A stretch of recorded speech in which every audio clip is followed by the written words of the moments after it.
As someone living with multiple disabilities, it means I'm forced to think 10 steps ahead, not because my body, but because of how systems fail to consider them. COVID-19 lockdown didn't break the system, it exposed it.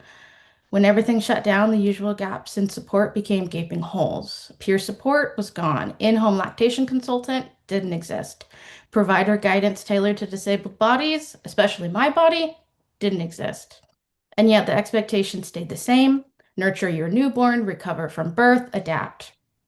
I was isolated and scared. While I had a virtual community, I had no guidance for what this would look like in my body. My parents and all of my dwarf mentors were 6 hours away. There are no pamphlets, no books written by and for us, meeting us where we are and not just from a medical or deficit model, instructing providers just how to make sure they don't kill us. This was rough. I was alone and I had a lot of time to research. One way I processed information was by reading and rereading, so I quite literally needed a book.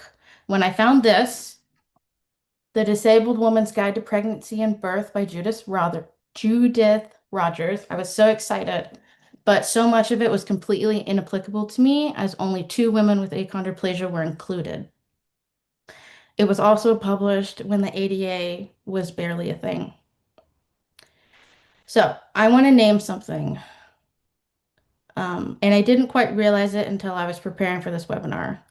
I felt lost back then, but now I truly understand why, and I have the words to name it. There's a deep lack of ancestral knowledge within the dwarfism and disability communities because until recently, women with dwarfism weren't surviving pregnancy, birth, or motherhood. My husband, Declan's dad, is a second generation person with achondroplasia, and he was only born in the late 80s. This really sits heavy on my heart, and it's a big reason why I'm here today. I am who I needed 5 years ago, and I'm incredibly proud that Declan, our son, is a third generation. Because somewhere along the way, the system changed, and disabled mothers of all kinds finally got the chance.